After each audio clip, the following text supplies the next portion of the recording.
overlay ordinance for the Atlantic Beach District. We've gone through a number of draft revisions and a number of public hearings, and I'm hoping we're getting near the end of this process, but I hope you will feel free to speak on the subject if you wish. What you will have tonight is a presentation from staff, and then I will open it up to people from the public. You will have 7 minutes to speak, and then depending on how things go, you might have a second opportunity to speak if time permits, but we'll give you 7 minutes to begin.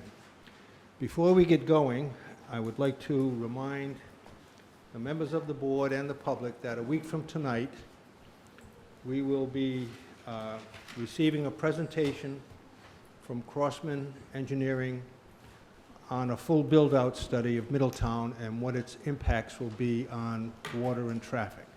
It's a very important study. I encourage you to come and hear this presentation. With that, I will turn the floor over to the town planner.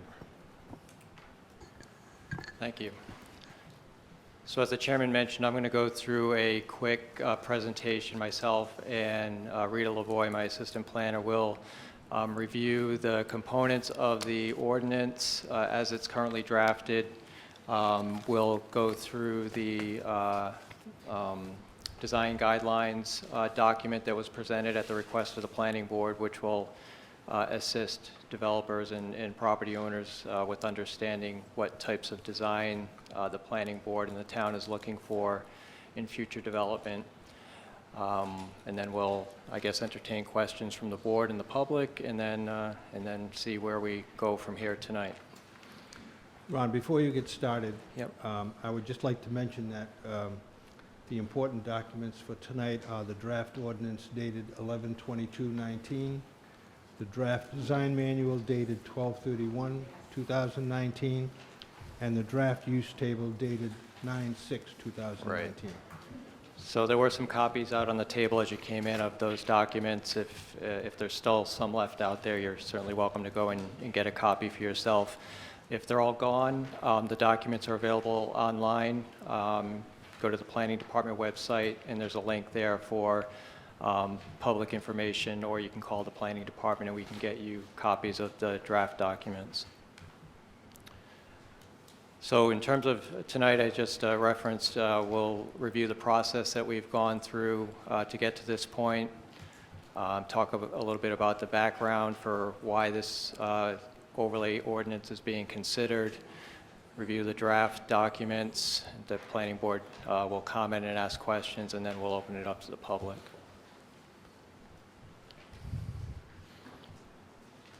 So in terms of process, this goes back almost a year now, where the planning board and town council, along with the Middletown Economic Development Advisory Committee, held a joint meeting to talk about how to best address ongoing development in the Atlantic Beach District. And it was at that point and at that time that the planning board was asked to consider and MEDAC as well to participate, but create two subcommittees to review design aspects and use aspects of a proposed overlay ordinance. The subcommittees met on several occasions in the spring. There was a meeting on June 12th that was relative to receiving the recommendations of those subcommittees. And then there was a public workshop held in July. At that point, the planning board received lots of input. Many of you were probably at that meeting. There was also sort of a public comment period. I think we had a couple of weeks or maybe even 30 days of a comment period where we accepted additional feedback from the public for planning board consideration. And then on September 5th, the planning board held a meeting. It was a working meeting to review all of the input they had received and decide on how to proceed with the various suggestions that they received.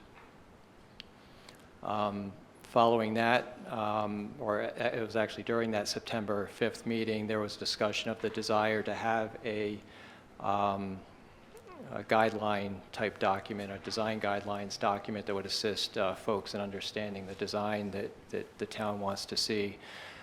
So after that September 5th meeting, the staff, primarily Rita, did some research and developed a document, again, that's available on the table out front. And that's something that would be considered not necessarily being adopted as part of the ordinance, but it would be a supporting document. At the meeting on November 20th is when that guideline document was presented. And at that point, there was discussion about how to proceed to the next step, and that resulted in the scheduling of this meeting. So here we are tonight with presenting the drafts as they exist today, accepting public input. The next step would be to make any additional revisions to the documents as a result of the input the planning board receives, and then proceeding at some point, if not tonight, at a subsequent meeting with a recommendation to the town council for consideration for adoption. When this document or the final draft documents get forwarded to the town council, they will also hold a public hearing, so there's another opportunity to express concerns and thoughts and ideas relative to these documents at a public hearing held by the town council. So again, a little bit of background and history for those of you who may not be familiar. Back in 2007, the town, with the consultant assistance and grant funding, produced the Atlantic Beach District Master Plan.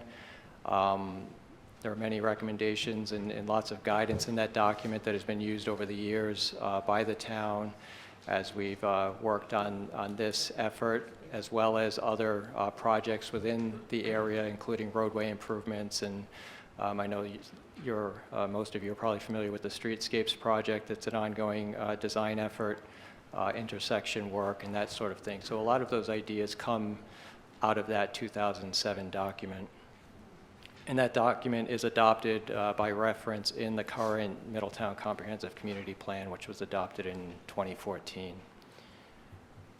So the vision that was discussed back in the Atlantic Beach District Master Plan is to become a more pedestrian-oriented, attractive and vibrant commercial village to serve the influx of seasonal visitors, the surrounding residential neighborhoods in the town.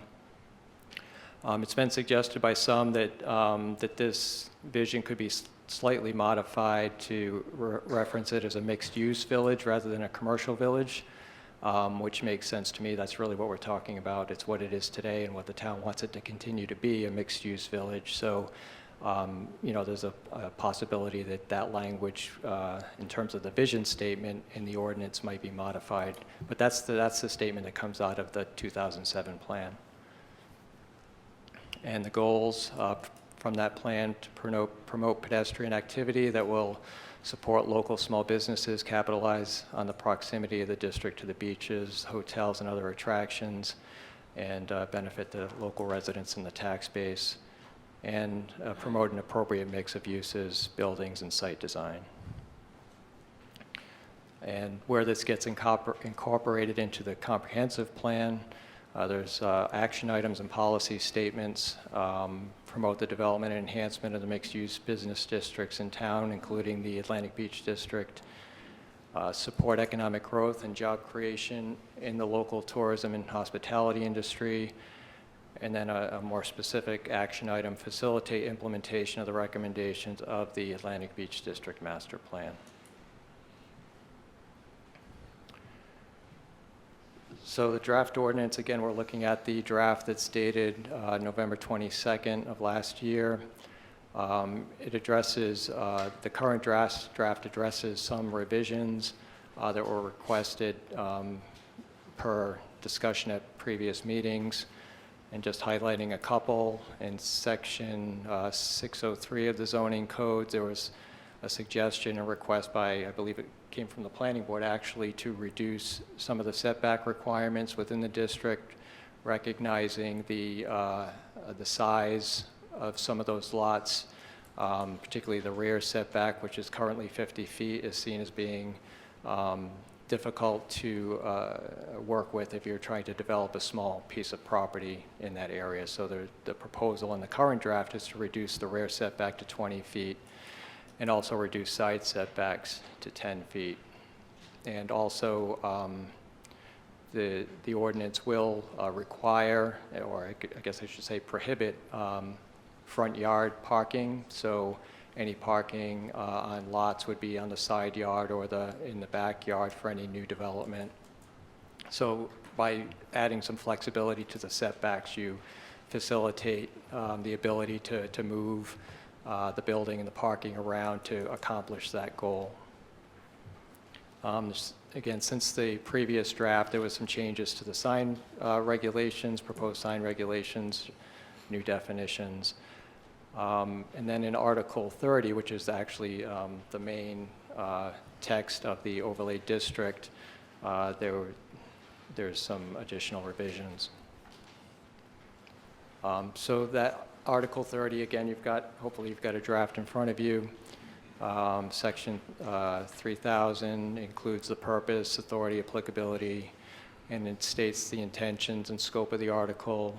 Again, we can talk to the extent that the board wishes about modifying any of that language.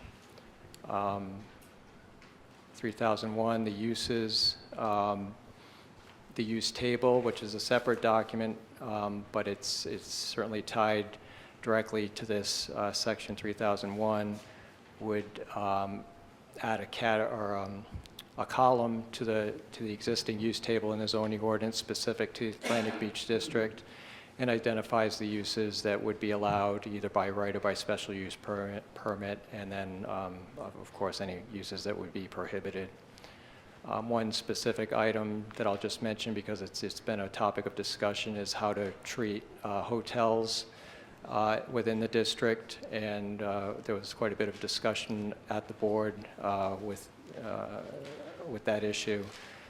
The draft as it sits today is recommending that any hotels have first floor commercial space, retail or other type of commercial space to facilitate additional uses rather than having single-use hotel buildings. That was a concern that was raised by some of the residents in the neighborhood, is that the proliferation of hotels seemed to be squeezing out some smaller retail and other types of businesses. So by requiring first floor retail or other use, whether it's office or even restaurant, in addition to some amount of the space being used for the hotel operation on the first floor, you're facilitating and maintaining a mix of uses in the district. And of course, that would apply to those buildings that are not required to be elevated due to floodplain concerns. Those buildings, hotel buildings that have to be elevated because of if they're in the floodplain, they would be exempt from that first floor retail or commercial requirement. The next section deals with design requirements. And then, of course, we get into procedures. I'm going to ask Rita to talk about the design requirements since she worked most on that and developed the guidance document. So I think I'll just turn that over to you. This is the design requirements that are in the ordinance, and in addition to the design manual. Rita, bring the microphone closer. So these are the design requirements that are in the ordinance, and then there is additionally a separate document, which is the design manual. So what's listed in the ordinance right now is building design, site design, parking lots, screening and fencing, landscaping, lighting, and sign. And the design manual follows that format as well. The difference being what's in this section 3002 are the regulatory requirements, and the design manual are more guidance document.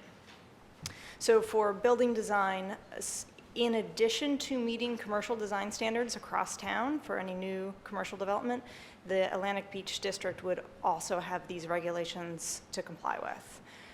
So for building design for the Atlantic Beach District, the flat roof would be prohibited, where right now it is allowable with certain conditions elsewhere in town. There'd be updated requirements for window design and sizes, percentage of facade, and a requirement that the entrance door must be facing the sidewalk, kind of holding to that pedestrian-focused design.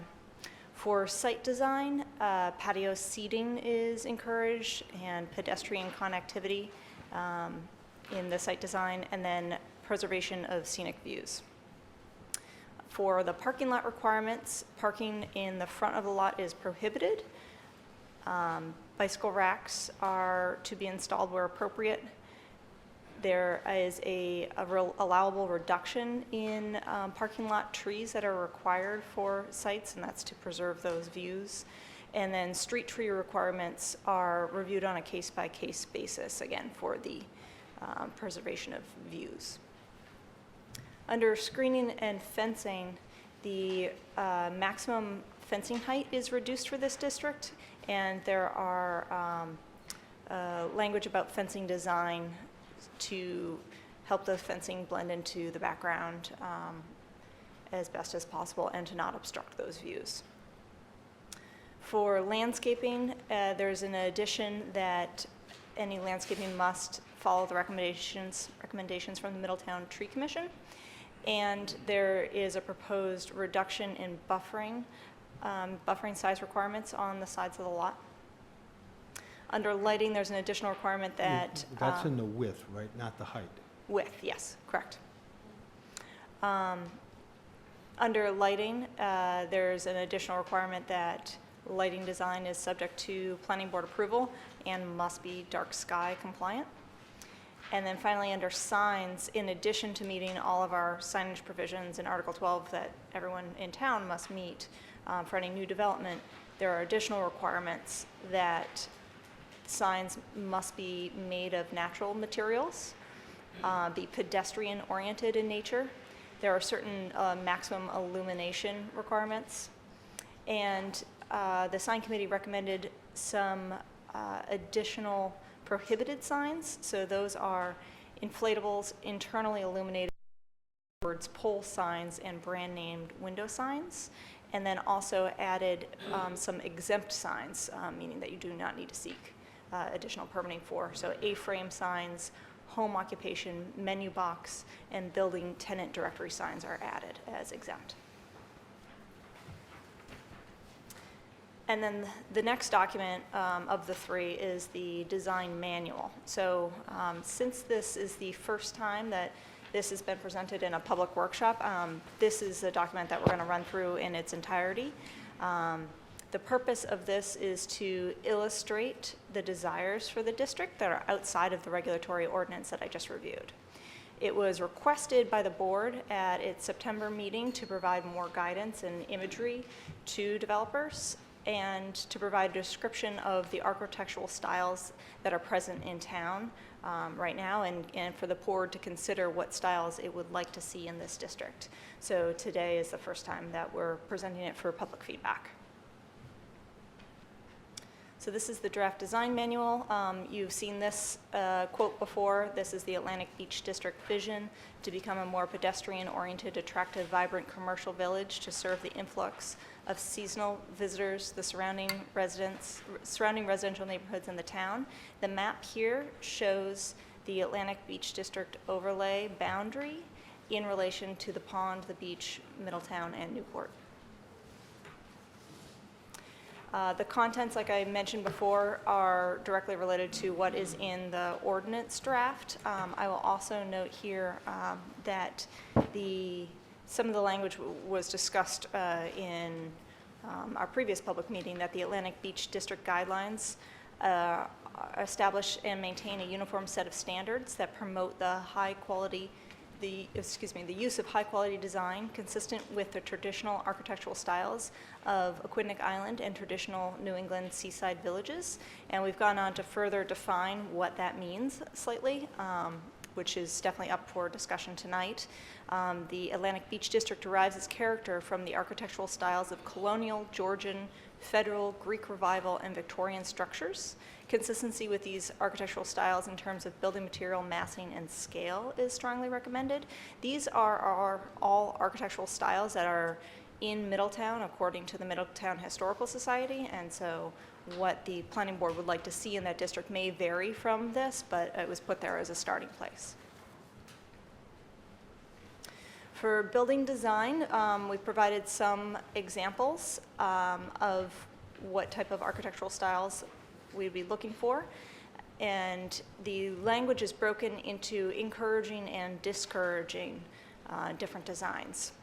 So breaking the building mass into smaller forms, having ground floors that encourage pedestrian activity, using roof slope materials, color, design that are compatible with the traditional architectural styles of the district, and accessory and principal buildings design that are compatible with each other.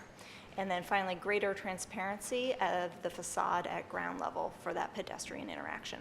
And discouraging large, unbroken expanses of wall, large boxes with repetitions of design and non-traditional building materials. Some examples of the building design that were cited earlier are shown here: colonial, Federal, Victorian, Georgian, and Greek Revival. And for site design, the idea was to have small mixed-use commercial areas providing goods and services in compact environment, creating a vibrant, walkable, pedestrian, and bicycle-friendly area that are desired in the Atlantic Beach District. Encourage includes outdoor patio seating, clearly defined contiguous pedestrian areas with the use of materials to help those pedestrian areas be clearly defined. The orientation of the buildings on the lot should be in a way to preserve coastal views, and encouraging connectivity to sidewalks, beaches, and pond when a site is developed.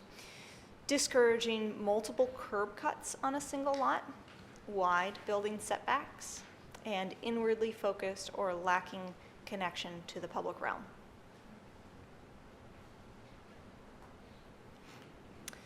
For the parking lot requirements, parking area should be compatible with the pedestrian-oriented, attractive commercial village serving seasonal visitors in the surrounding residential neighborhood.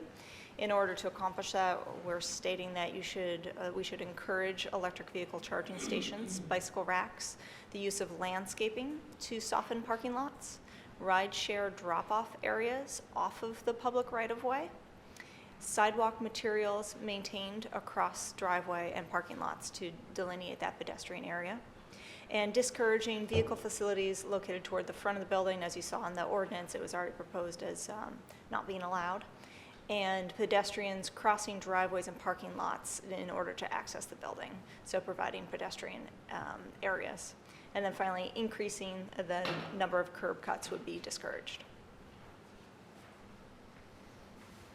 For screening and fencing, the intent here is to preserve significant coastal views from the public right-of-way and open expanses and vistas to Easton's Beach and Easton's Pond.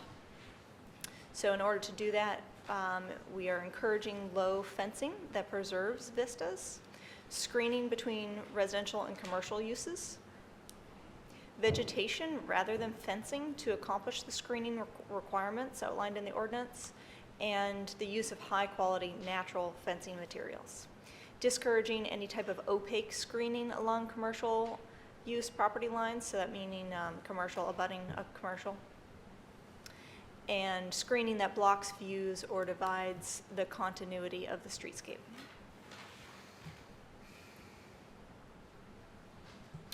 For landscaping, coastal vegetation should be interspersed among the buildings, designed to define, soften, or screen the appearance of parking areas and enrich the overall site appearance. We're encouraging species native to Aquidneck Island, wide, low plantings that are integrated with the lighting to create a cohesive site, and landscape should be used to hide equipment and soften the space around vehicle facilities. Landscaping for environmental controls such as rain gardens is also encouraged. Discouraged are tall or opaque landscaping, trees that block coastal views, and landscaping that blocks architectural features of the site.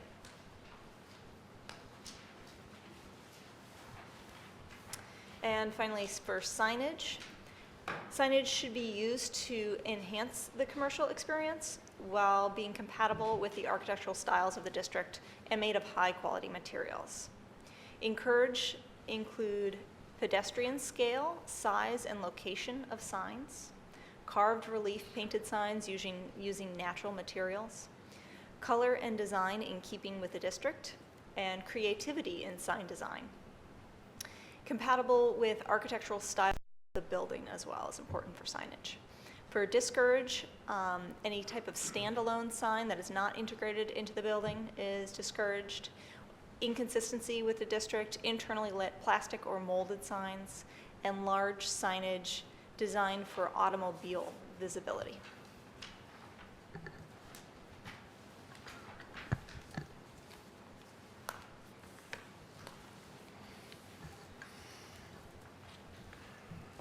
So just briefly, I'm not going to go obviously through the entire use table, but I just want to highlight some of the changes that have been made, some of the additions since probably the last draft that folks have seen. Just to call those to your attention and I guess maybe spark some conversation. Offices of veterinarians and animal hospitals was changed from being prohibited by right to being a special use permit.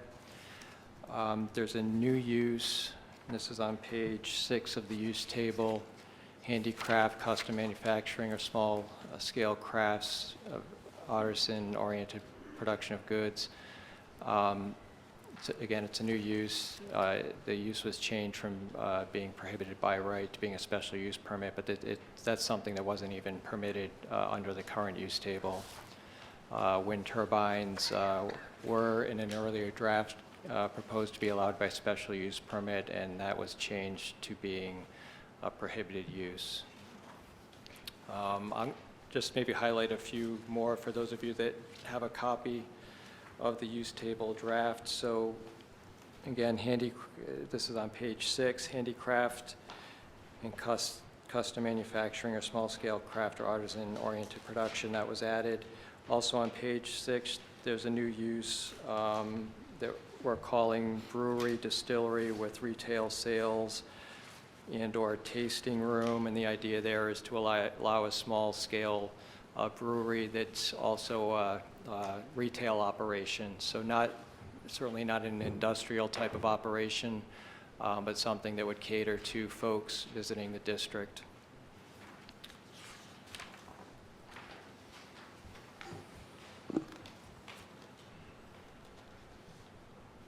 On page 10 of the use table, there's a proposal to break out into a new use general merchandising activities by the size. So the break point would be 20,000 square feet, where any retail general merchandise retailing under 20,000 square feet would be allowed by right.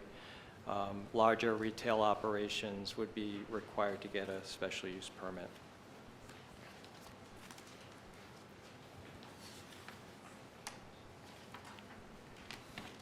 Page 12, this is another area where there was an attempt to separate uses as compared to what's currently in the use table.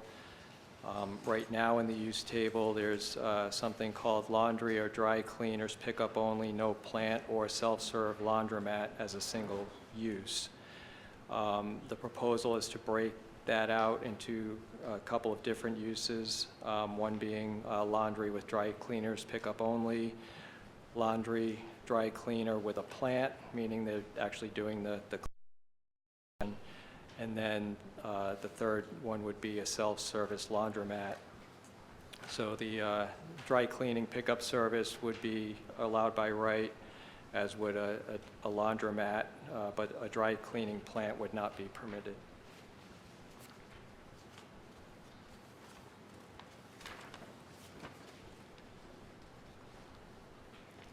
Miscellaneous, and this is on page 14, miscellaneous repair shops. So that's, again, another existing use that the proposal is to break that into a couple of different uses. Repair shops with outdoor storage versus repair shops without outdoor storage. And the repair shops without outdoor storage would be an allowed use. With outdoor storage would be prohibited. Just below that, vehicle washing establishment. Added a qualifier under that to call out a mechanical car wash would be a prohibited use. An auto detailing operation without the car wash would be allowed by special use permit. Down a little bit further on page 14, banks. Wanted to break that out into banks with drive-throughs and banks without. And the drive-through could be a drive-through window or a drive-through ATM. The drive-through would be allowed, but only by special use permit in the Atlantic Beach District.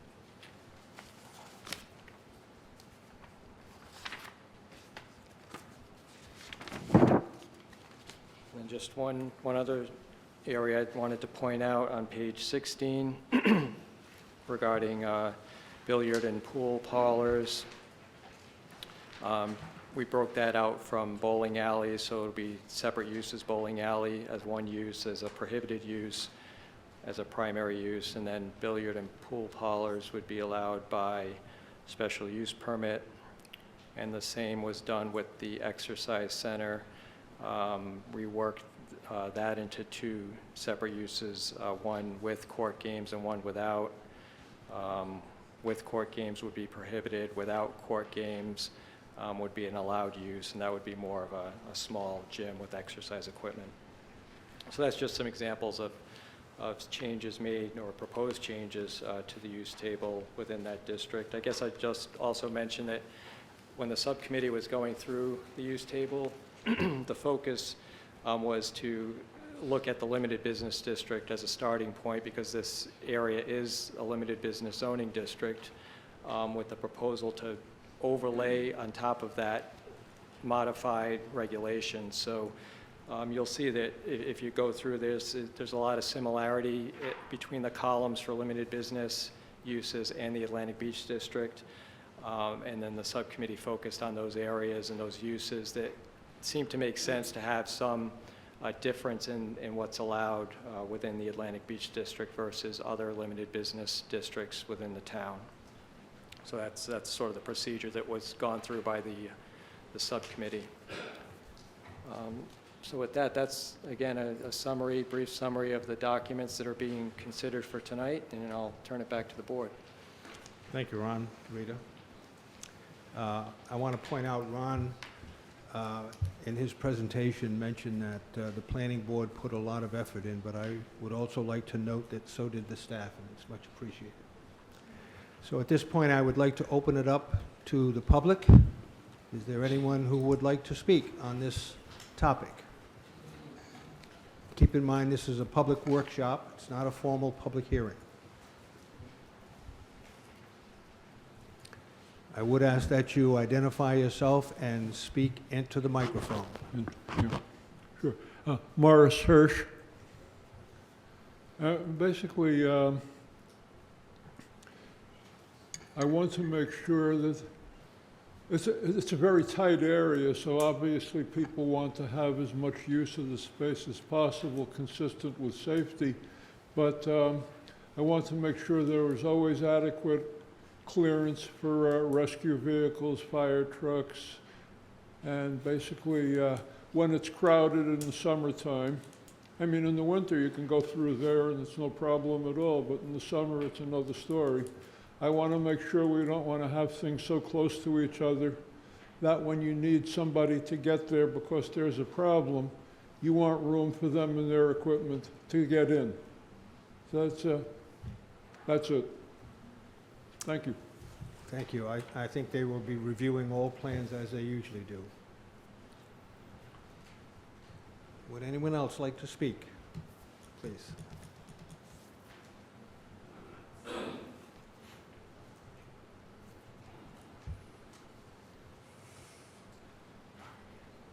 Good evening.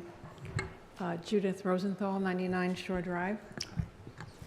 I represent CETA, which is Concerned Island Taxpayers, a group of about 90 tax-paying residents in Middletown. But also, as a longtime resident of Middletown, over 60 years or so, I have a personal interest in the area and care deeply about the direction that it's taking. I will pass out copies of the use table. I've gone over it really carefully, made comments, made notes, so that you will have that. I'm not going to go through every single one, but I'll just highlight a couple of our concerns. As we understand it, the purpose of the overlay is to ensure that, quote, the use table and building and site design adhere to the intent of the Atlantic Beach District Master Plan. Traffic, infrastructure, flood zone, proximity to water supply, components of a New England seaside coastal village are all paramount in consideration and allowance of uses and design in this area, end quote. Further, the code defines limited business as a district established to provide areas for day-to-day localized shopping needs, convenient shopping services to neighborhood areas, and to provide limited specialized business uses in certain parts of town.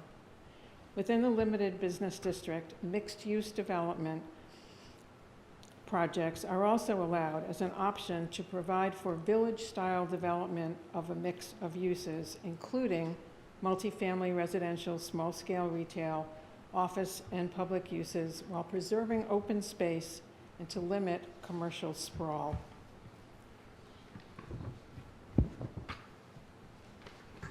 This brings us to the area of critical concern, the one that spurned the residents' request for a moratorium on hotel development over a year ago.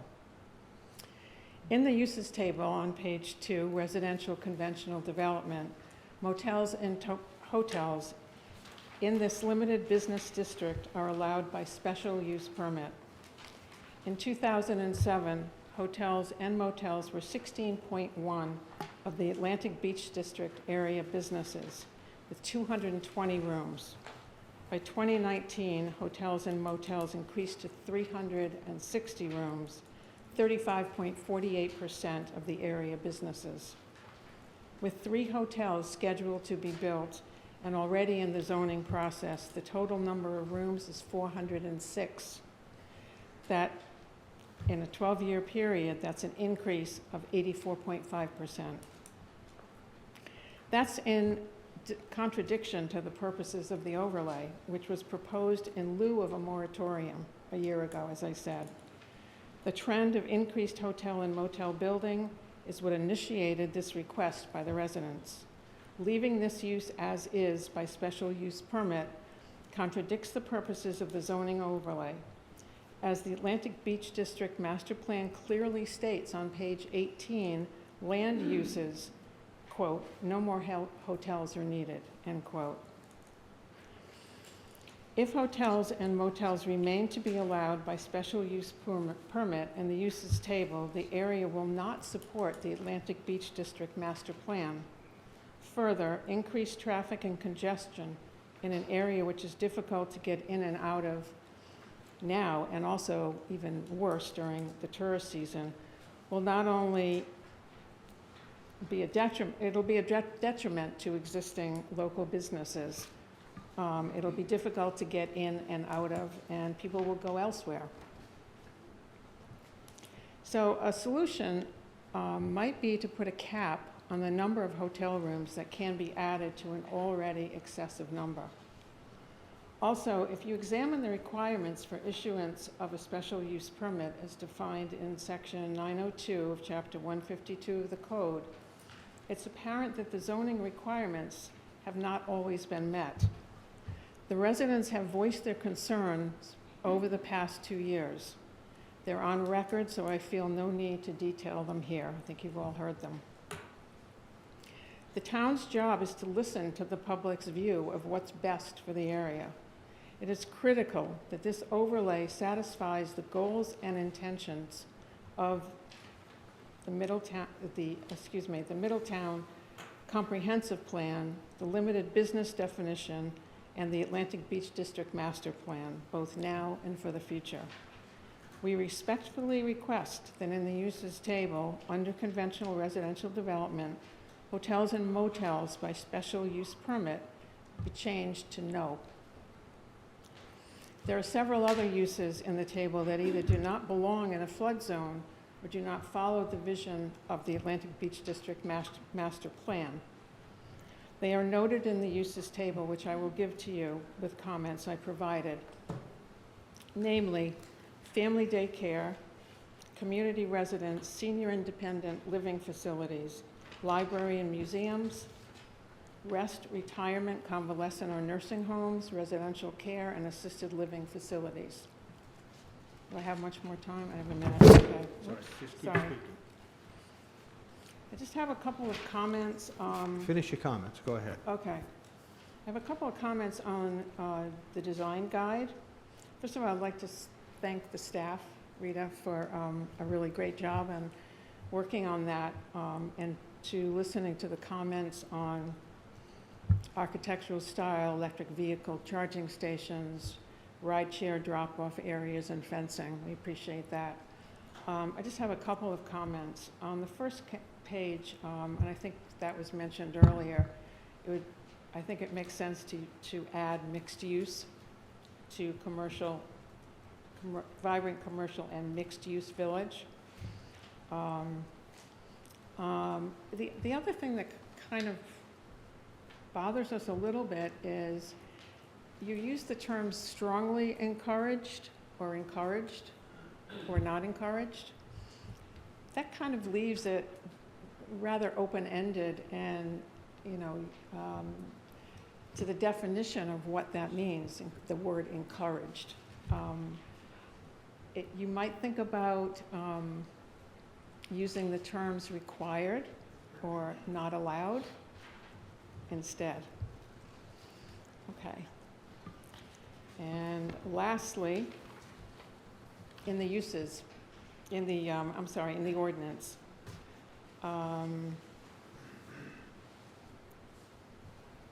building houses, a motel or a hotel, or any other residential use must include commercial use on the first floor.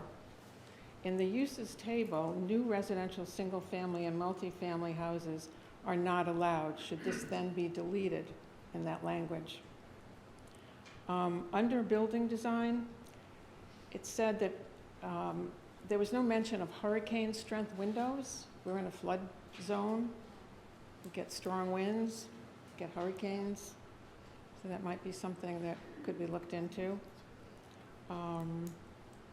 Landscaped buffers where abutting a residential use must be at least 10 feet wide. A landscape buffer or at least 5 feet is required between buildings and parking areas or driveway. The Atlantic Beach District Master Plan emphasizes maintaining open spaces between the buildings. So this is kind of contradicting this and BC. I'm going to give you copies of all of these. In general, it seems reasonable that any sign for the Atlantic Beach District should require a special use permit in order to assure appropriateness.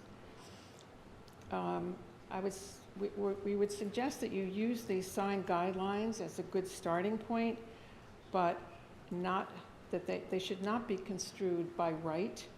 It might be a good idea to appoint an Atlantic Beach District Review Committee who would monitor and oversee this element in the Atlantic Beach District. Also, under review procedures, because this is a special Atlantic Beach District overlay, could it contain its own development plan review committee to uphold the purposes of the area? And just one last little comment here. Let me just end by saying that we appreciate that you've listened to many of our comments from the last draft dated September 6th. I think there's still a little fine-tuning to be done. I It's our hope that you will discuss the comments that we have made and that you hear tonight before passing it on to the council. Thanks for your time. Thank you. Do you have those copies available? I do.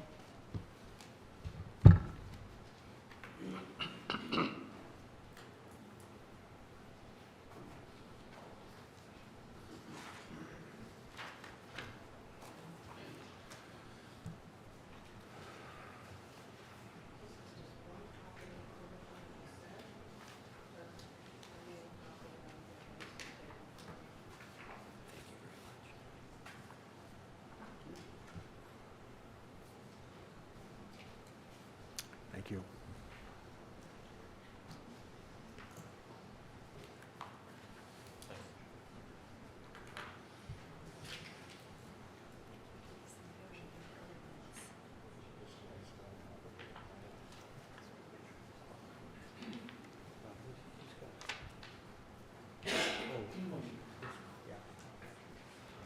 Judy? Yeah, that would be great, thank you. If this is the only copy, give it to the plan. And then if you just have one copy, give it to him, Give it to the plan. and he'll get it to us. Oh, okay. I was going to say,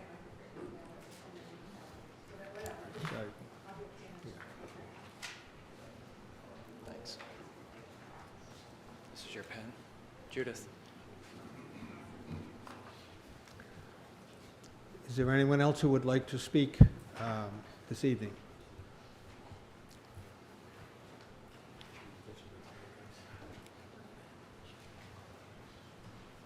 This is on, I don't have to. My name's Deborah Jennings. I live on Walcott Avenue at the end there. I just had some questions on the lighting, because what I was looking at were more traditional, like old village lamps that were maybe 10 feet. Now I'm looking at these big tall things, what I'm looking at here. Does anybody know what type of lighting we're using? And I don't know what the International Dark Sky Association, what their regulations are. There are some examples shown in here. Have you seen those? I've seen, well, I went on the internet and I saw like the illustrations of people walking down the streets, and those lights are really nice. But what I'm seeing here are like more modernistic, tall. There's one you can see that's in the central area that has the gardens in it.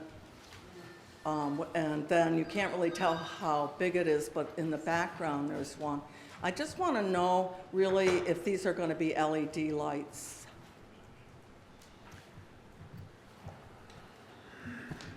There's nothing in the regulations to this point to dictate what type of fixture, aside from it having to be dark sky compliant. So, but the LED, like, is that dark sky compliant? If it's shielded properly, yes, it could be. That's a very dangerous technology, and it can lead to macular degeneration. And we're driving on all the streets with these, you've been on them, especially if you're doing a long trip at night. You're kind of staring into this, and we've got them in our homes. And I mean, just having them outside is just overkill. We've got these, the ones that are really tall, tall, tall, and they bend over like that. Very unattractive. You're talking about street lights? Street lights. Well, the street lights are really not covered under this. Right, They're so covered under the lighting the, that's addressed in this document would be for the development. So parking lots, building lighting, and that sort of thing. It doesn't address street lights. Are you going to look at street lights, or is that, Well, that would- beyond your purview? Or? Well, but for this project, yes, it's beyond the purview, but when the town proceeds with the upgrade to the streetscapes, the sidewalks, that would include upgrades to the lighting, which I think is what you saw online, some of the fixtures. Yes, some of those were nice. Yeah, so that, but that's not part of what we're talking about tonight, but that is well, coming. Yep. Yeah, and I just wanted, what is a communication tower, disguised facilities, and pole-mounted antennas? That's in this list on, Yep, that's in the use table. That's for cell phone facilities. so that would be the Wi-Fi facilities. It could be, sure. So Yep. that would be your 5G small cell. Yep. And do you have any ideas of the parameters you're using with those? Because I know there's a lot of lawsuits and everything's kind of up in the air right now. And even Apple's been delayed with their technology. There's nothing specific to the Atlantic Beach District that would be different than anywhere else in town. There are limitations, and Peter can talk to this better than I can, but there are limitations to what the town can do in terms of regulating. Yeah, I know. Yeah, the state law restricts us to a very large extent in terms of how we can regulate those facilities. If the town does install decorative lighting fixtures in that district, that is one area in which we do have some control, and we're allowed to make sure that facilities don't go in that would not be consistent with the look and feel of those decorative fixtures. So, but otherwise, if it's just a regular pole, we don't really have much that we can do in terms of preventing them. Yeah, I'm just trying to look at this, if this technology actually comes in, because you're going to have AT&T and Verizon and T-Mobile, and everybody's going to be competing for space. It's going to be hideous to look at. It's going to be in our residential, but in a business area, you're going to have a lot, because there's a lot of people with cell phones and to accommodate the businesses, and there's going to be a lot of radiation in that area, and people just need to be aware of that. I know everybody says they're restricted by the FCC or state mandates, but we as a people really need to stand up to this technology, because it's a military grade technology, and it's lethal if it's applied the wrong way, and it does not belong in our towns and our residences. It's built for machines. Like they talk about hospital equipment with the 5G. I mean, there was even a couple in London or one of the UK cities that two of the ambulance drivers died, and they had those machines in the ambulance, and they think it eats up air, and they just went into cardiac arrhythmia, but both of them died. That's pretty scary, since we don't really know what happened to them other than they were using new equipments that it looks like it was all 5G accommodated. So it's just, they're putting the cart before the horse. And just to have this without proper regulation and safety in place is just, So that's, again, it's beyond the scope of Yeah. what we're talking about tonight, and we wouldn't be regulating it any differently than anywhere else in Yeah. town. So it's obviously an issue that needs to be talked about. The town, I know the town council's talked about it a little bit. They have concerns as well. But in terms of, what might be happening in the Atlantic Beach District versus elsewhere in town, there's really there's no distinction. yeah, I just wanted it to look beautiful like it looks here. All this technology. But thank you. I think you've done all of you have done a great job putting this all together. There's a massive amount of work here. So I appreciate that. Thank you. Anyone else who wishes to speak? Yes.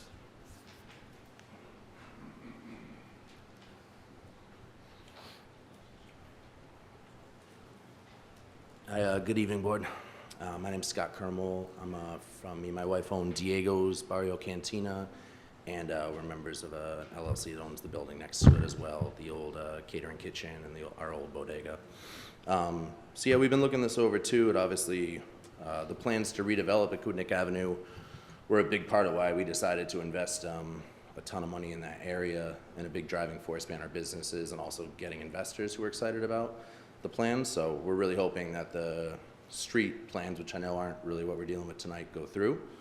But on the same scope, when we look at those plans, even the renderings, we see our existing buildings, and basically my two buildings don't fall in with any of these building requirements. That's definitely a concern to make sure as the future grows, if we need to renovate, expand, redo something, we're not facing a ton of requirements.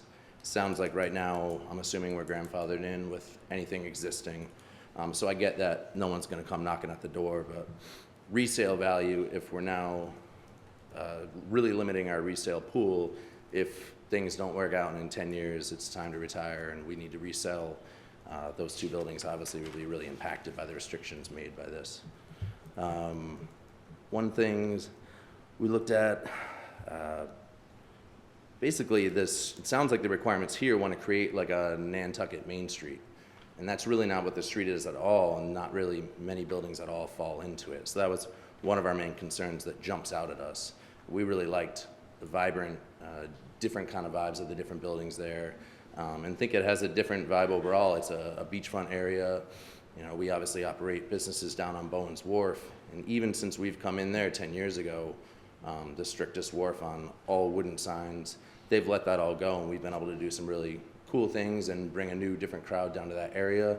And the owners have been very excited about it by breaking away from that super traditional look. So we think that's a concern here. Signs-wise, I mean, basically, I don't know, maybe 10% on the street right now would be allowed. That's a concern. If mine gets knocked over in the wind, it sounds like I got a bit of a nightmare on my hands. So that's one of our big concerns. And then there's little stuff. We currently operate a catering kitchen there and are licensed under it. It's been there for, I think, like 15 years, but I see that catering kitchens aren't allowed. Curious if there's been issues with our catering kitchen or it's upsetting anyone, but it's just kind of a weird thing to see not allowed that was allowed. And I think, you know, I get that things were allowed in the 80s and maybe never signed off on. But there was a few things in here that we had questions on. One of them, I think, taverns, I assume that means, it looks like separate from restaurants. Is that just a bar? Like no food, maybe? That was a whole separate discussion about whether that use might be struck from the use table altogether at, you know, at some point going up into the future, because the recognition is that anything that we would consider or falling under that tavern it's really a restaurant serving alcohol in most cases. So that's sort of an ongoing discussion on how we're going to deal with that. Yeah, I saw it noted in there, so I was kind of curious. Okay. In general, though, it just seemed like a few things in here didn't match with things that have been recently approved as far as new businesses, new signage, that sort of thing. So we were just curious about if this is going to be some massive shift in an area that we just invested in that we're really excited about getting nicer, and God knows it needs new sidewalks, and having the utilities gone would be amazing. And, you know, we're working on improving our buildings as we go and taking on a new tenant. So we're excited about the development, but also worried about long-term ramifications of too many restrictions that make it an impossible area for new companies. So, thank you, guys. Thank you. Anyone else who wishes to speak? Yes. Nope. Hello. Sorry. Hello. Carrie Lewis, 54 Quinnick Avenue, primary resident. I know I've sent a couple emails to the board, 4 of them, and I did get some responses, which I appreciate. Going on some of the comments that were mentioned before, 2 of the big concerns I have primarily, and I believe a lot of residents have, right now we're dealing with a area that includes only 15 residential houses that we are doing a uses table on.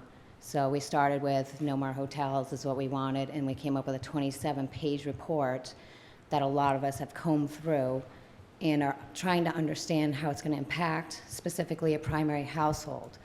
We have a design overlay and we have a uses table overlay. There's a lot of terminology in here that states all design requirements. It does not state exception to who's there now. There's nothing stating who's grandfathered in. There's nothing stating if any of this is going to impact us. If I want to put in a window, is it going to be a $3,000 Cape style window? Because I can guarantee you I can't afford that. So I'd like to see a lot of the verbiage be included so that there's no questions, as the guy previous to me. I think there's a lot of questions that people have, specifically me, how this is going to impact us. I would also like to see the primary, it says single and multifamily households, is under no. We are, again, stating multifamily, multi-use, mixed use. We can't have mixed use if we do not have residents in the area. I'm not talking about whether we're grandfathered in or not, we're talking about the future as well. I know we want to make it a tourist area. I don't see any negative impact that a resident in the area, if they choose to move there, go under this uses guideline, and if they can afford to pay the money, I see no negative impact on a resident living beside a tourist area. I know I came to the board meeting before and it was mentioned we just don't see residents in this area. allow residents to make that choice. Right now, it's under the limited business guidelines that residents are allowed there. We're taking that away. Under the overuse district guidelines, it states to be added to, not to take away from this area.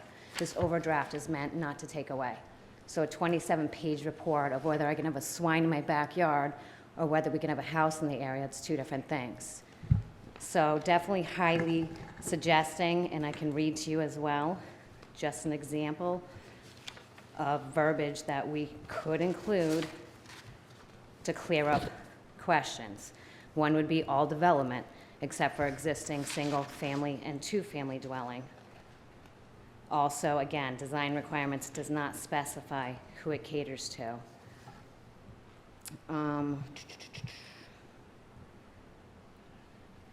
Subject to provisions of Atlantic Beach District. These are things that we could add into verbiage.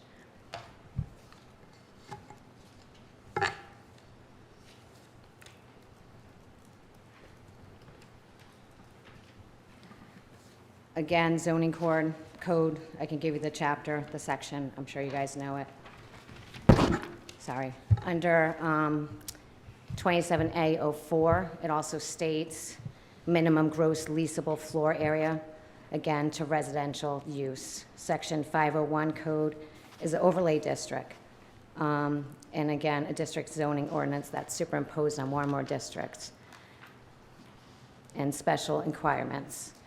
So in short, I'd like to see residence house allowed in this area for the future, and also a lot of details to what this means for people that are currently there, and not just use a catch-all term that's not written. Something needs to be written to include residents and things that are going to happen in the future in this area. So I appreciate your time. Thank you. Thank you. Gentleman back there.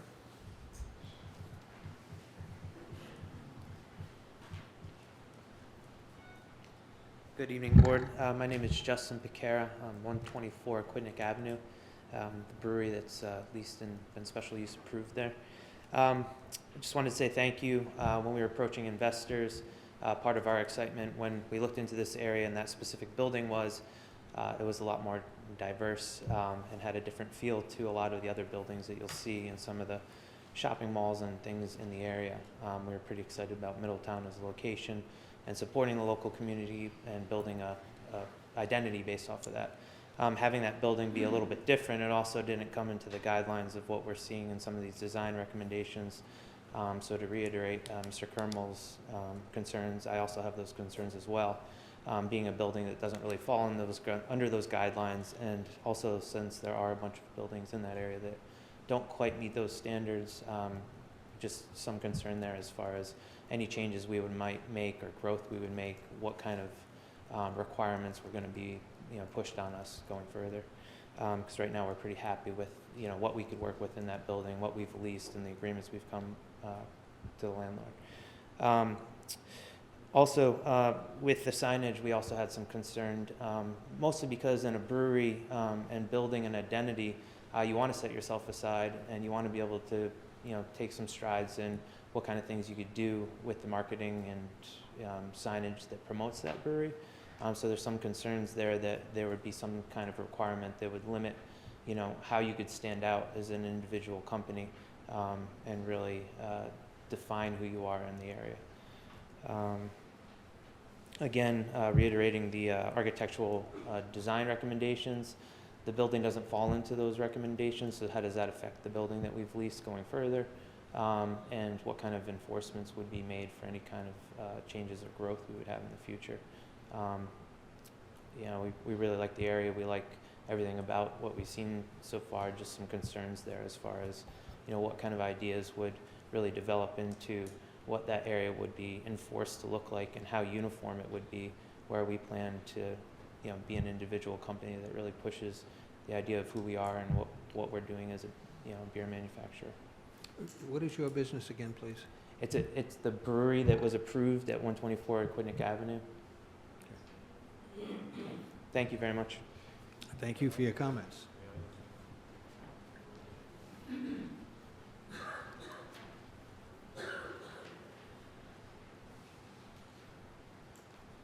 How you doing? My name's Ted Platts. I'm with TJ Realty, and I own 134 and 146 Aquidneck.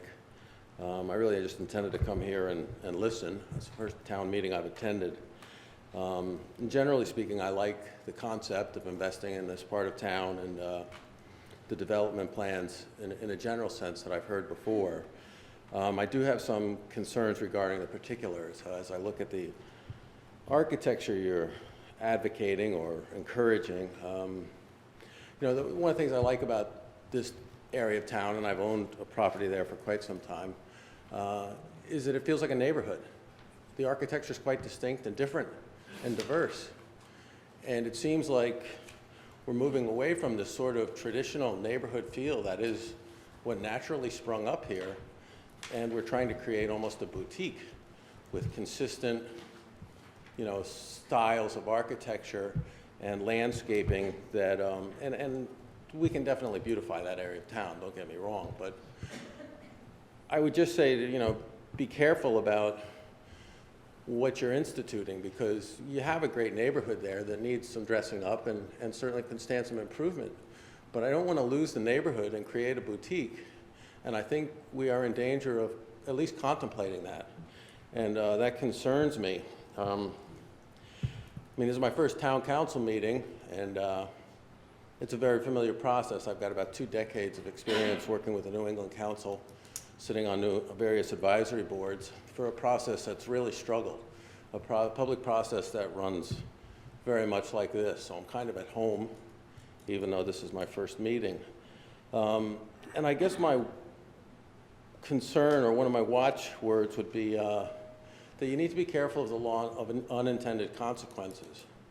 One of the things we've consistently gotten wrong in fisheries management is we tried to predict the future, and we set a lot of very fixed boundaries around things. And in dealing with nature, as well as dealing with people and economics, things change, environments change, economic realities change, and we need to be sensitive to that. And so I heard talk earlier about the idea of less hotel rooms or a fixed number of hotel rooms, and how this would be good for this area of town because we don't want a lot of congestion. The New England Council seems to, for the last several decades, lived by the law of unintended consequences, which is why we've struggled in a lot of what we've done.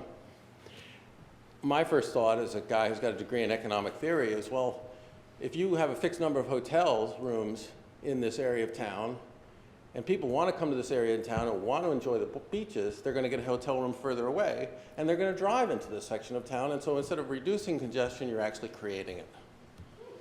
So I'm not advocating that we have more hotel rooms. I'm not thinking about selling my property.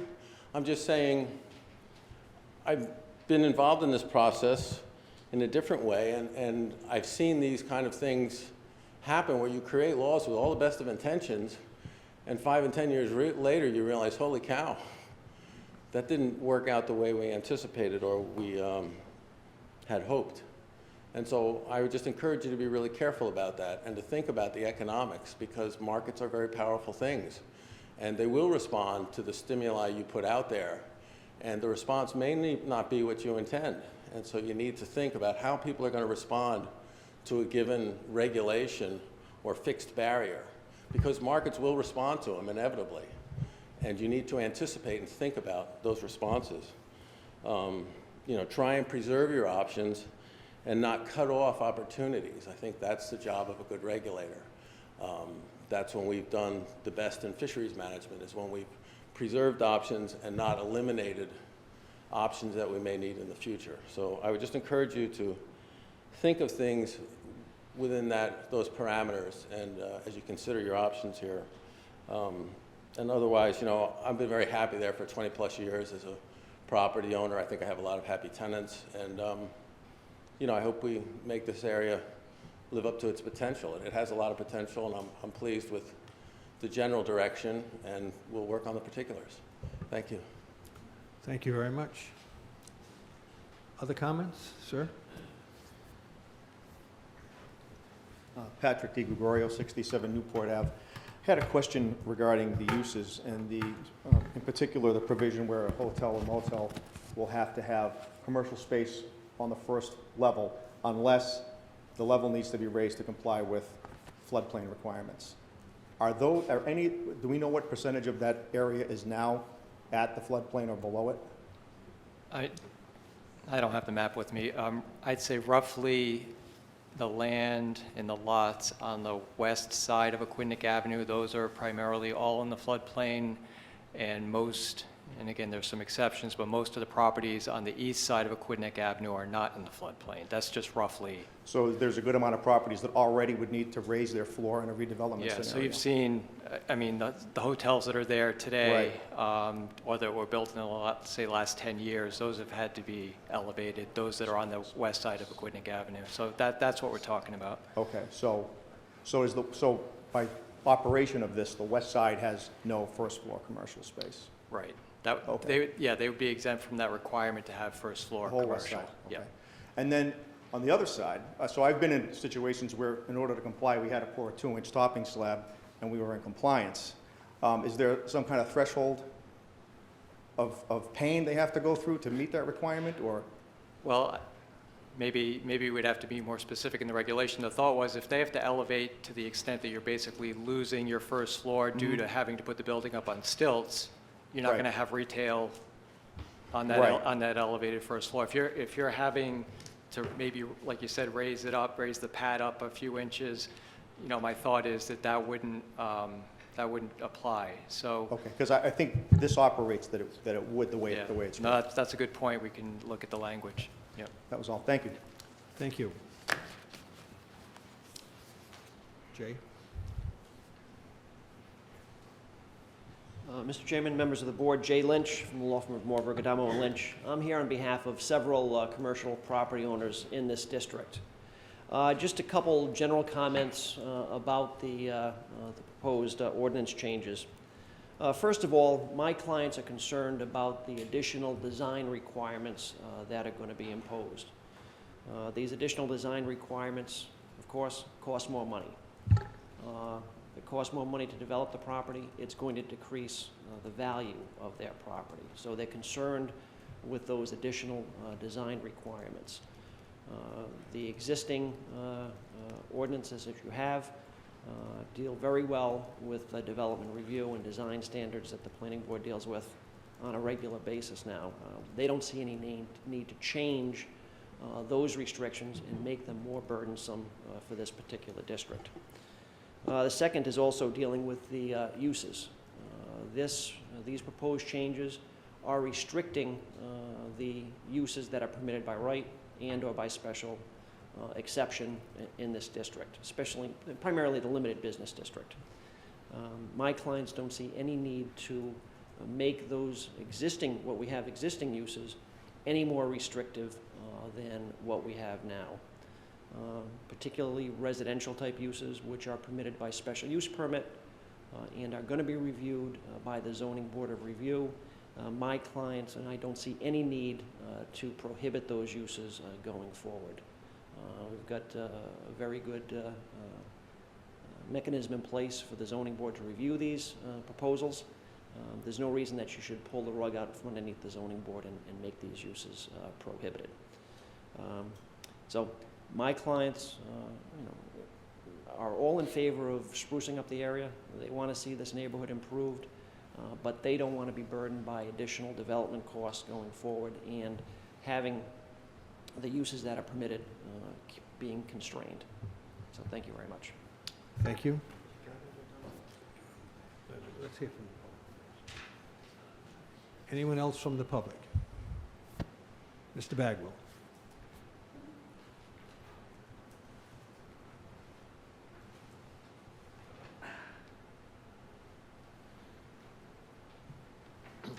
John Bagwell, 587 Tuckerman Avenue, Middletown.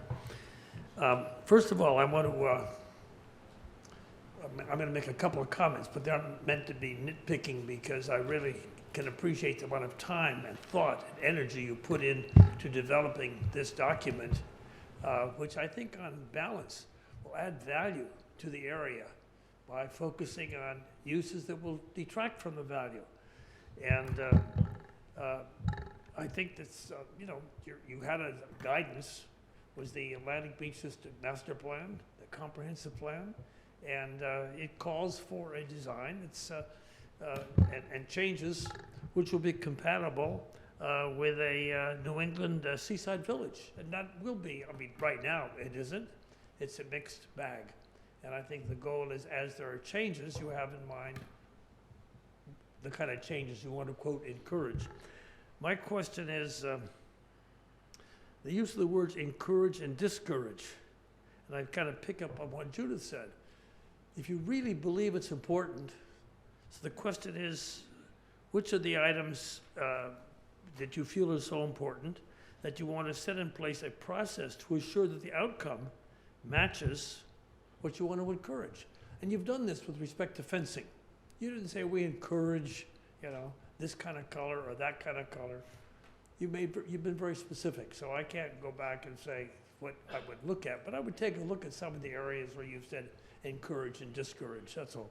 And secondly, I'm puzzled, maybe by the fact that you have a minimum lot size of 20,000 square feet, minimum. I don't, Ron, what's the average? Is there any typical lot size that you have now? In that district, they're probably in that ballpark. I don't have the number, but they're not big.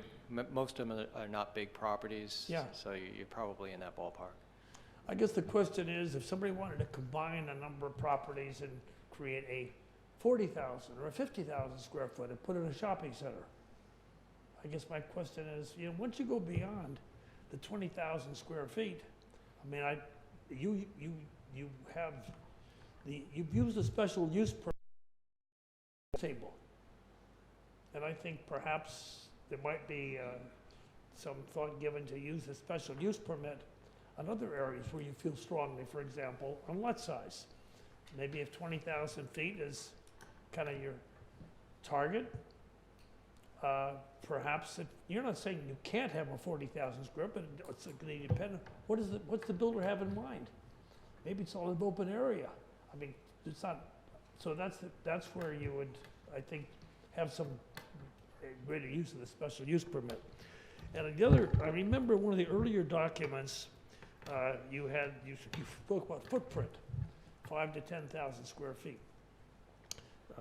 And of course, with the minimum lot size, 25% lot coverage, that's 5,000 square feet for the footprint. And I could see where, in some cases, it could be larger. A building may have a larger than 10,000, 5,000 or 10,000 square feet, but it's going to be broken up into different shops. It might be just fine. But by the same token, I would say perhaps that's again where you use a special use permit. You want to focus on what does the developer have in mind, and that's where you want to make be sure the outcome is consistent with basically what you have in mind. So that's where a footprint greater than 5,000 square feet. You don't say it's not prohibited. Probably some very good reasons why you can have a footprint larger than that. And I'm talking about a non-hotel property. Because today the average, I gather based upon some work done by a member of our group, the average is around 2,000 square feet. The exception is one of the exceptions is Island Sports. It's over 6,000 square feet. But I would use the special use permit in the case of where somebody wants to go beyond, for example, 5,000 square feet. And I took a look at something on the Cape. I read before I came in, and one of the suggestions was use the special use permit as when somebody wants to build a larger space. So basically, I think that you've done a great job, and I think that, but I wanted to make a few suggestions, and thank you for your time. Thank you, John. Is there anyone else who would like to speak? Yes.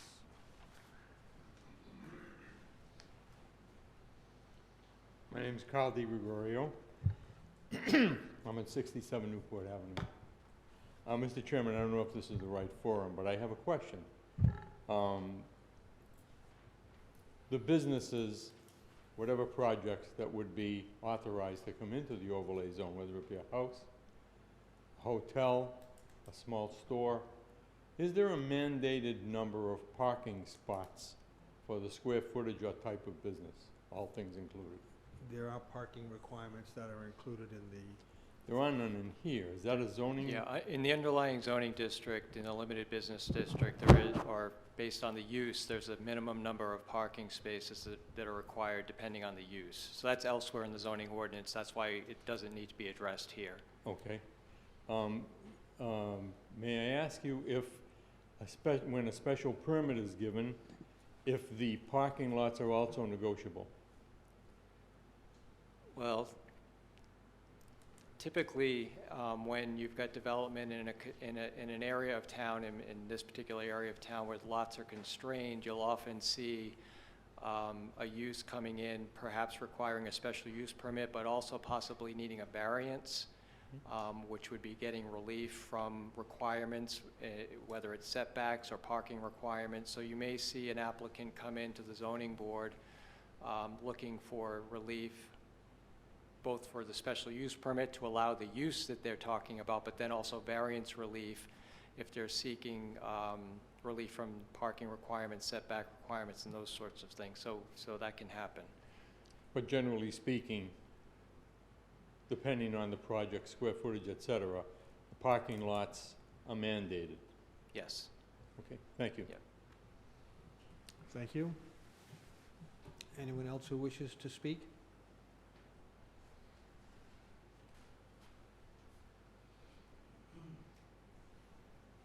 Well, thank you all for your comments. Oh, Mr. Silva, sorry.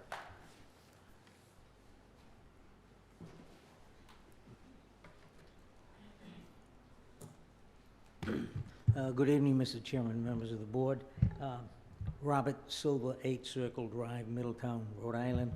My professional address is 1100 Aquidneck Avenue in Middletown, Rhode Island. If I could, with the permission of the board, direct the question to Peter Regan. Yeah, Peter, we've heard the term special use permit and variance and whatnot. What is changed, if anything, as far as the procedure to obtain a variance, a special use permit, and what would be the focus of the appeal from a decision an applicant would not decide is correct? I don't think anything would change. If someone, for example, if someone wants to put in a use which requires a special use permit, they would go to the zoning board. They have to meet all of these special use permit standards that are currently in state law and in the current zoning code. If they are denied that special use permit, they have the right to appeal it to the Superior Court, as they do under current law. If someone is requesting a variance, whether it's from a setback, lot coverage, parking, or other dimensional requirement, once again, they've got to go to the zoning board, show the same requisite hardship that is required under the current code and under state law. And if the zoning board denies that variance, then once again, they've got the right to appeal it to the Superior Court. So no change to to that requirement, that process. I heard some comments and questions about the signage requirements. Just a general thought, the signage requirements for this district are much more stringent than for other districts, and even other limited business districts outside of this district. Is that correct? Yeah, there would be more stringent requirements, yes. Okay. And you're not going to allow the same kind of signs in this district that you allow elsewhere, like backlit? Right. Yeah. That's the most, I guess, important change, is that within this overlay district, internally illuminated signs would be prohibited. So that's a box sign or channel letters. That will be permitted? Prohibited. Prohibited, yeah. Pole signs, sign on top of a large pole is also prohibited in this zone, or would be if this is adopted. And if you have a sign today that is non-conforming to the proposed standards for signage in this district, you'll be allowed to continue to have it as a non-conforming sign.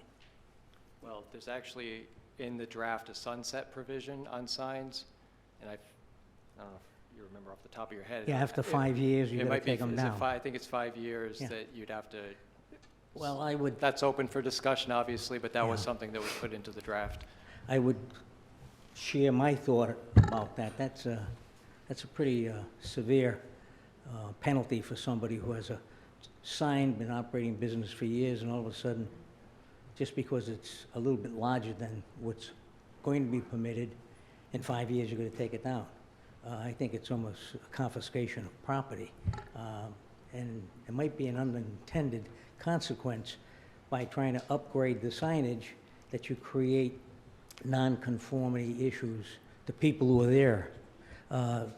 The other thought I have is you have a number of single-family residences in the Aquidneck, the district itself, the Atlantic Beach District. If you adopt this use document, they become illegal nonconforming uses. They have the right to continue Well, they're not, as a not nonconforming use. illegal, they are legal non-conforming Yeah, uses, legal not illegal, yes. Yeah, they're illegal as the thought process goes, but they're allowed to stay as single-family houses. That raises some real issues. You want to do some expansion or work on a house, it's a non-conforming use, and your zoning ordinance has significant requirements to expand or upgrade non-conforming uses, as opposed to being in a residential district. You've got a house, you can pretty much do what you want to do to repair and expand, subject to the need to get a variance or a special use permit. So that requirement of excluding single and two-family houses in the district, you might want to think about that, because it's going to create some hardships for the people who've been in that area, living in the area themselves for years. The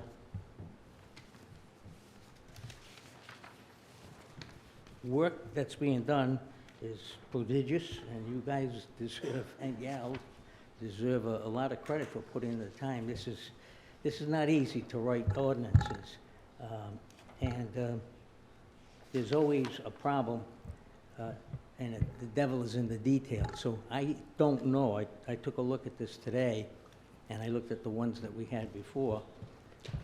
I don't know whether there are going to be some severe unintended consequences, but the thought about prohibiting catering in the area is something that you ought to take a look at, because in one instance, I think Mr. Kimmel, he's been doing that now for years with no adverse effect to the community. But you put this in place, he can't do that, which is a significant hardship. Catering and food packaging is now N, not permitted. I think there could be an operation, modest, not overwhelming, that should be allowed in that particular district. It's a neighborhood, and you just try to preserve the neighborhood as such. The requirement and the absolute prohibition of flat roofs, I think that's a mistake. You got some architecture that can show well in that neighborhood with just flat roofs. You've got federal post office down in Newport and a few other locations where it's a flat roof, but it's a beautiful building and architecturally significant and pleasing. So the absolute no more flat roofs, I really don't think that it's meaningful and it's not helpful to the design. You can allow flat roofs to be in there, but you can also have a design process which makes people pay attention to that concept and to upgrade it with railings across the front and documentation of the architecture that brings out the federal issue. I know that the design standards has nothing except buildings, houses, and facilities with colonial cape roofs and whatnot like that, and I think that that gets a little stringent on the design, and you're going to require people to take appeals from that. Also, I have a serious concern about an ordinance such as this telling somebody who is building a hotel that you have to have retail on your first floor. Forget whether or not it's in or outside of the flood area, but say it's outside, a developer wants to come in and build a 3-story or 4-story hotel, I really think it's over the top to tell them that you're gonna have to use these uses on the first floor. I think the market ultimately drives that. If the area is successful enough for retail, you'll get retail there in those buildings. If it's not, it won't happen. But you're telling every hotel proposal, and believe me, that area is already maxed out with hotels. My count, possibly 2 more, one which is already in process and another one which is partially in process. But beyond that, I don't think the area can support any additional hotels. But be that as it may, that's only my opinion. I don't think that the ordinance serves an intelligent purpose, saying this is the kind of use you're going to put on the first floor. I mean, why not say you got to put it on the 2nd or 3rd floor, you got to have a beauty parlor on the 3rd floor. That is not something that this ordinance should be doing, and I would recommend against that. If there's going to be an additional public input, I would appreciate knowing about that, because I've got some clients that have called, but they're not too sure about how this affects them, and they want more time to read it, so I don't know if you intend to have another one. Thank you. Thank you, Mr. Silva. Any other comments?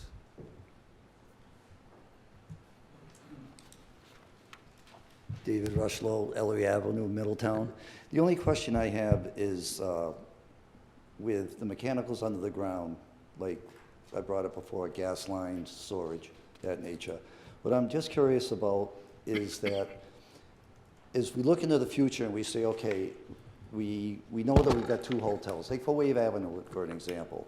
There's an 8-inch sewer line down there now. They want to tap in with 2 6-inch sewer lines. Now, I know that they'll probably hopefully revise this to make everything work.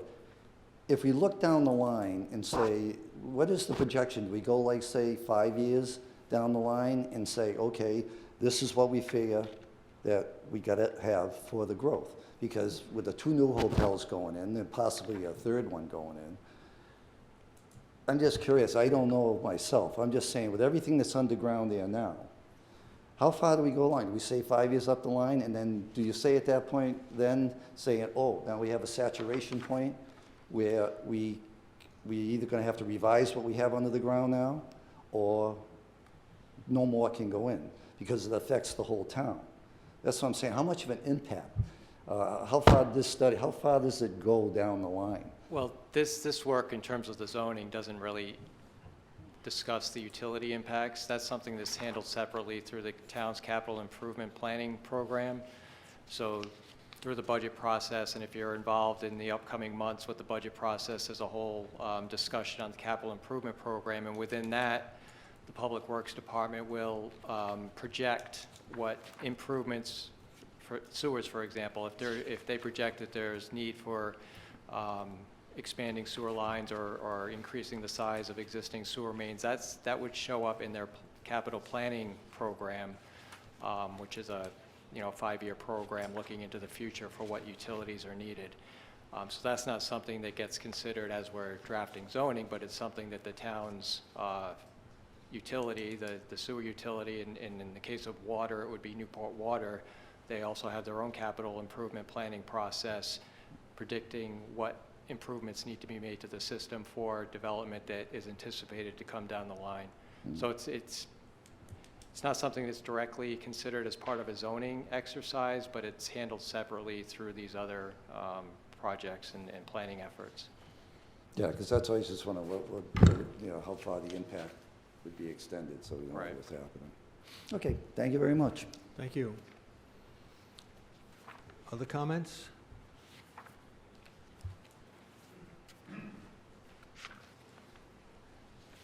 Yeah, I was up earlier. Morris Hirsch. I had spoken earlier about things like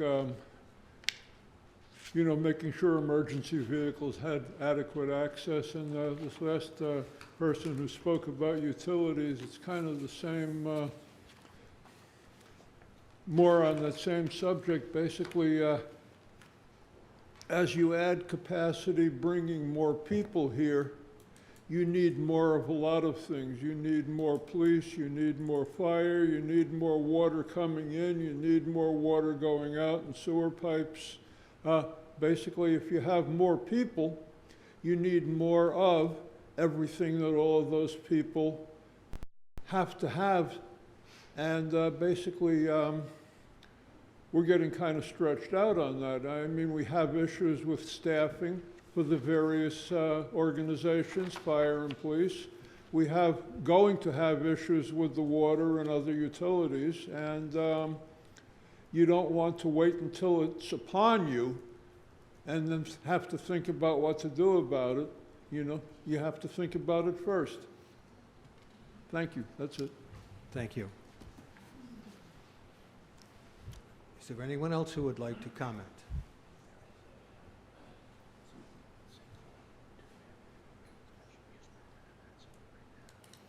Well, thank you for your comments. Very much appreciate your participation. I will say that we heard all of your input. I will not say that we will accept all of your input. What I will tell you is that what is motivating this work is to come up with an overlay that puts the vision of the Atlantic Beach District Master Plan and the comprehensive plan into the ordinances. That is our task, that is our responsibility, that's what we're trying to do. That's what's motivating us, that's what's driving us. Any comments from members of the board? I have a couple. I appreciate what we heard. Jay, if you could get a list of your concerns in here, because John and I and Bill Nash worked on the use table, and we tried to take a common sense approach to it, and I think with what you said tonight, I can see we need to fix a couple of things. I think maybe there's a misconception here about how we want this place to look. The problem the planning board faces is we have people come in here all over town with a design that looks like it belongs in Phoenix, Arizona. We are always trying to get the New England look. We're not really sure what it is, but we know what it isn't. So I don't think anybody here is going to be required to change their look of their building into a Georgian palace. So for the existing buildings, I think it's great. I think we need to look at the residential housing. That seems to be a common sense fix also. And the other thing that would be coordinated, if we get finally to do the construction down here with the sidewalks and the roads, it will be coordinated with the RIDOT project, which is coming to Middletown in various stages, and one that will affect us is the roundabout a little further north from this district. The original concept was that I'm a New York guy, okay? So I drive up in my car with my 2 kids. I park at the hotel, and we stay for a week, and my car goes no place because we're in an area where everything is there for us. There's a variety of places to dine. There's a place to buy a bottle of wine. We even had thought at one time of running a shuttle, like the little shuttle buses that go all over the place. So you could go to the golf course, you could go to the beach, you could go to the library, the bird sanctuary, and things like that. So that's kind of where this thing started a long time ago. But I think we're really getting closer to a finished product here, and it's really good to get the input from everybody here. I definitely appreciate it. Thank you. Other comments from planning board members? Mike? I think we received a lot of great comments tonight. I think there's some of them sort of contradict the other ones, I think, but I think I think we have to go back and look at some of these items that were brought up and see if we can refine them a bit to see if we can make a better product. But I appreciate all the comments that everybody brought tonight. John? Good? DJ? No, I just want to also thank everyone for coming tonight. And there were some very interesting points that were brought up. I don't think that have been considered fully before. So thank you very, very much, and have a good evening and a Happy New Year. Joe? I just want to say thank you to everyone, and I echo the sentiments of my other planning board members, and I think we still have some work to do. Well, I'll make some final comments. Your comments this evening were very good. I think we've heard a lot of them before, and as Mike noted, several of them conflict with each other. So coming up with the right final product is not always easy. I think we're very close to what we want for the Atlantic Beach District overlay. Based on the comments this evening, we can make some improvements, but by and large, I think we have a pretty good product in front of us. What I'd like to suggest is that we schedule a special meeting for the planning board, not a public meeting, not a workshop, but a working meeting of the planning board. Which would be open to the public. Open to the Just public, no public yes. input, yes. Yes, that's correct, that's correct. Where we can address some of these issues that were raised tonight and develop a final document to send forward. If that is, do you need a motion on that? I don't think so, if that's the consensus of the board, and I... Consensus of the board? Yeah. And I would... Seems like the consensus. I would assume you'd want me to poll the board to find a date Yes, that works please. for everybody? Yes. Okay. And Yes. it's an open meeting, public is welcome, but it will not be for public input.